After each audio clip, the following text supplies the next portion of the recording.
and welcome to my YouTube video. In this video I'm going to demonstrate how to block a variety of fabrics. So we're going to start, we have 5 fabrics here. I have one that is stockinette, one that is garter stitch, seed stitch, 1x1 ribbing, and 2x2 ribbing.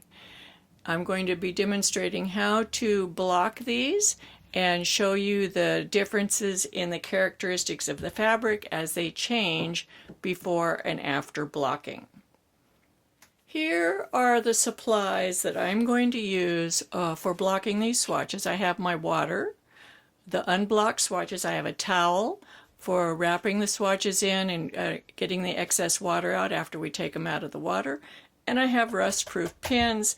These happen to be Dritz quilting pins, and they are steel, and there's rust resistant, and these are 1 3/4 inch with plastic heads on them, and this is what I like to use a lot. I also use blocking pins that look like this, and I will put links to all of these supplies, well, those are the pins, in the description of the video down below. So what are we going to do next? The first thing we're going to do is we're going to submerge the swatches in water. This is room temperature water with nothing in it. It's just plain water. You don't want it hot or cold.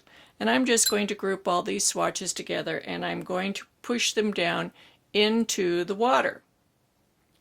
And you'll start seeing air bubbles coming up.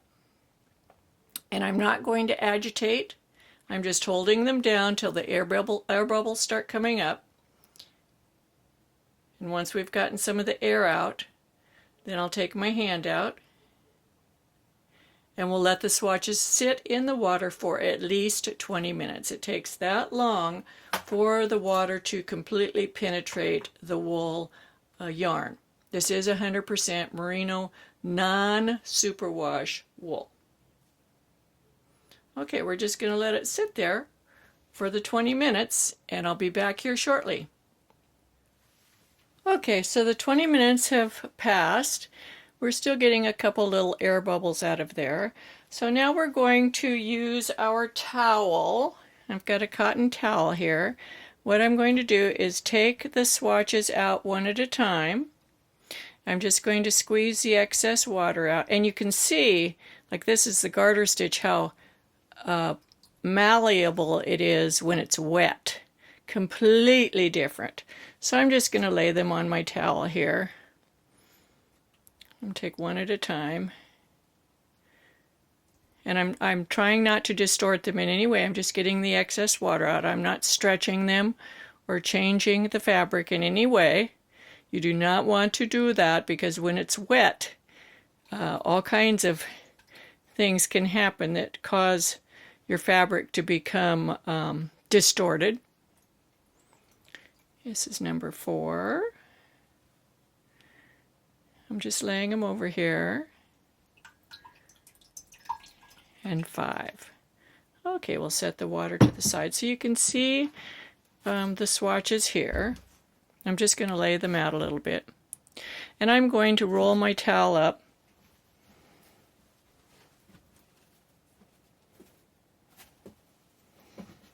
And then I'm going to squeeze.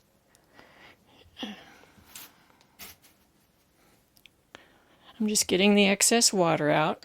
This shortens the drying time. If you were doing this to a sweater, you could do it a couple times in different towels before you get all the water out. Now we'll take them off the towel. Set them over here, and I'll work with these one at a time. Okay. So let's start with the garter stitch swatch. Now what I have here is a felt board simply because it's easier for you to see what I'm doing. Underneath this felt board is just plain styrofoam, the smooth kind of styrofoam, and that's what I use for blocking things on. I don't use a towel or anything like that on top of it. I have found that using a towel just prolongs the drying process. So this is garter stitch. And when garter stitch is wet, it can really get big very easily, and you can completely distort it. So you've got to be really careful. You need to keep it close together, the ridges close together, the garter ridges. And what I'm going to do is I'm going to use these pins here, and I'm just going to square the corners. So I'm following along. This is the bind off edge here. I'm just going to pull the first bind off stitch out a little bit. Down here I'm just going to bring this corner out a little bit. And up here, the last bind off stitch, which is not tinted. Notice there's no tinting happening there. I have a whole nother video on how to avoid that enlarged last bind off stitch. So I'm just getting it smooth. I want the lines going straight, and I'm going to let it dry like that. So we're going to move our pad around a little bit so we can get all of our swatches on here.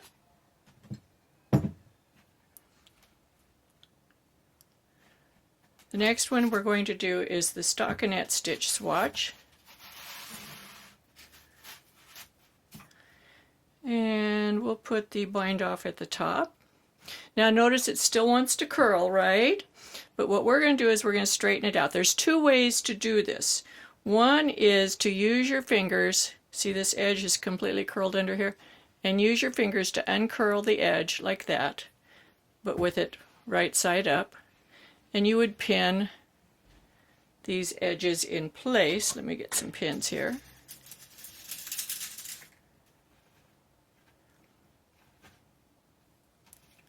And you're just turning that the selvage stitch up so it's facing the top,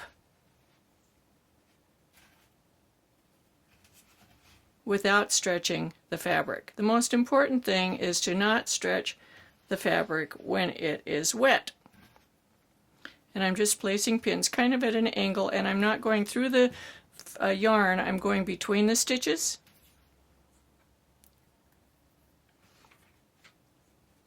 Then I'm going to work with the bottom. I don't want to stretch it in any way, I'm just pinning it to stay while it dries.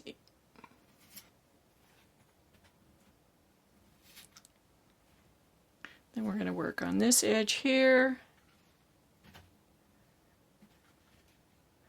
Again, being very careful. I'm pulling all of those stitches. Now the other way to do this is to lay it face down, and then you can push those edges out, because if it's face down you can just go like this and push them out and pin them. But then you have the problem of the top and the bottom curling under. So it's 6 of one, half a dozen of the other. The reason that I like the edges to be nice, and that I realize this is just a swatch, but you're practicing blocking here, and this is very important when you're doing something that's going to have a seam or picked up stitches along the edge. You're going to want to be able to see the edge stitches. If they're blocked back to the wrong side of the fabric, then you can't see them, and it's harder to see them for picking up stitches or seaming. This just makes it so much easier.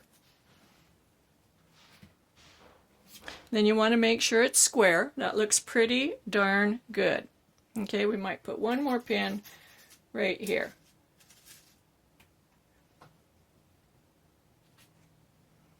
That looks good. Now, these are small swatches, I do realize, and when I'm swatching to knit a sweater or something else like that's a large piece of garment, I make much larger swatches than this. But I would just want to use these a size that you can see, and we can learn about blocking and about the characteristics of the fabric after they're blocked. So we're going to move this again to a different place. And we're going to work with our seed stitch swatch now. I think I'll put it up here in the corner.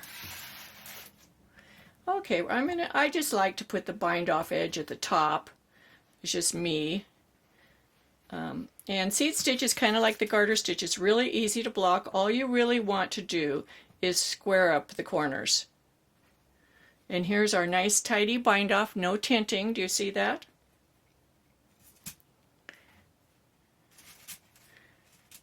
This is our cast on down here.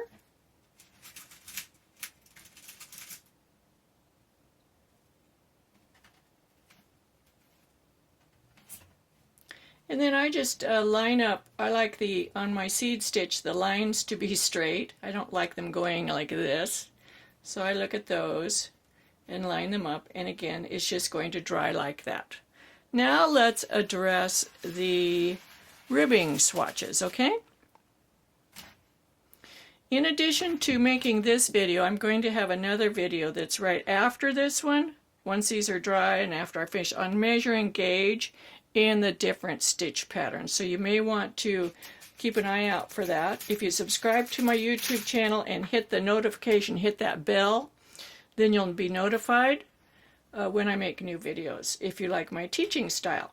So on the ribbing, the big thing here is to not pull it out. You do not want to pull it like this. If you pull it like that and allow it to dry, it's very difficult to get it to go back. And the purpose of ribbing is for elasticity, right? So we don't want to disrupt the stretchiness of it. That means we're not going to pull it from side to side at all. We're just squaring it up, making it look tidy while it dries in that position. So that is our knit 2, purl 2. And let's see, where are we going to put our knit 1, purl 1? I think we're going to put it up here, and we'll put it sideways. Again, on the knit 1, purl 1, it's just like knit 2, purl 2. Do not pull the ribbing out. Keep it nice and close together, nice and tidy. It doesn't require a lot of blocking. I usually just bring these ends in so that it doesn't look flared at the top and bottom. However you put it when it's wet and leave it to dry, that's how it will stay. While we're talking about that, the word blocking, what does blocking mean? Blocking means getting it wet somehow and putting it in the position you want it to be when it's dry and allowing it to dry. That's all it means. It doesn't mean stretching. It doesn't mean anything else. It just means getting it wet somehow. Now that somehow could be immersion, which is what we did here. This is called immersion blocking, where we immerse the wool into the water. You could also spray block. You could steam. You could lay a damp towel over these and allow it to dry. All those are different methods of blocking. So we're going to let these just sit like this until they're dry. It'll probably take overnight, and then I'll be back tomorrow. We'll unpin them, and we're going to compare them to the before and after of each of the fabrics. Be back soon. Okay, so it's been 24 hours, and these feel dry. Depends on your climate, where you live, how long it takes for wool to dry. You want it to be bone dry. That means absolutely, completely dry before you unpin them. So I'm going to take the pins out. And the first thing that you'll notice is that the swatches stay pretty much where they're sitting. They're not changing. Remember, this is non-superwash 100% merino wool. This is worsted weight. I used a US 7 needle to knit these. And so I would expect that I'm getting about 5 stitches to the inch in stockinette stitch.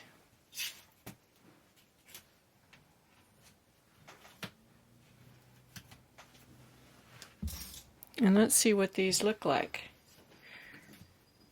And I do have the comparison to see how they're going to compare post-blocked versus pre-blocked. So here we have them. Let's start with the garter stitch. Here is the garter stitch swatch before, and we notice that this is the bind off edge. Here we can see the bind off, the cast on. It looks pretty good. The fabric is reversible, but it has a certain stiffness to it. Okay, so keep that in mind. We'll compare the after. Okay, so after blocking, this is a much more drapeable fabric, very soft. It's got the nice sharp corners from pinning it out, and it will stay this way. It's a nice reversible fabric. Here is the stockinette stitch before, the bind off edge, cast on edge, and we notice that the sides really curve to the back. The top and bottom want to curl to the front, and again, it's a stiff fabric. So let's look and see what it looks like after blocking. Here we have the stockinette stitch swatch after blocking, and you can see that the sides are laid out flat. All the stitches are facing to the right side of the fabric. They're not curled in. The top and bottom are also flat, and this is a very soft and much more drapey fabric than prior to blocking it. Here is the seed stitch swatch, and again it's pretty flat. It's a reversible fabric, but it doesn't have, it has very, very little drape. So let's check it out after blocking. Here is the seed stitch after blocking. We've got the nice sharp corners now. A little more drapey. It still has a lot of body, but it is more drapey, and it's definitely much softer. Here are the ribbing swatches. This is knit 1, purl 1, knit 2, purl 2 swatch before blocking. They have a lot of stretch to them, but again, they don't have much drape at all. They're very stiff. So let's see what they look like after blocking. And here are the ribbing swatches. First thing we can notice is that there's no flaring at the top and bottom. Do you see that? They still have the same elasticity. Very, very good. A little bit more drapey, but ribbing has a strong resistance to move this way. It'll go this way easily, but pushing in and out or pulling this way, it has very strong because of the ribs, but they're much lovelier than the pre-blocked samples. So that's the story on blocking swatches. Now I want to state, if I didn't state before, or state again, that when I'm making swatches for garments, I do make swatches much larger than this so that I can see the qualities of the fabric. But you can see here what a difference it makes for blocking these swatches, and the difference in the different types of fabrics, how the blocking reacts. I'm also going to have a sister video to this on measuring stitch and row gauge in each one of these swatches coming up probably in another week or so. If you like my videos, be sure to subscribe to my channel. Hit the little bell down there so you'll get notifications when I send out new videos. Share my videos with your friends. Give me a thumbs up. You can join me in my Facebook group. It's called Knitting with Suzanne Bryan, and my Ravelry group called Knitting with Suzanne Bryan. I hope you come back and visit me soon, and happy knitting!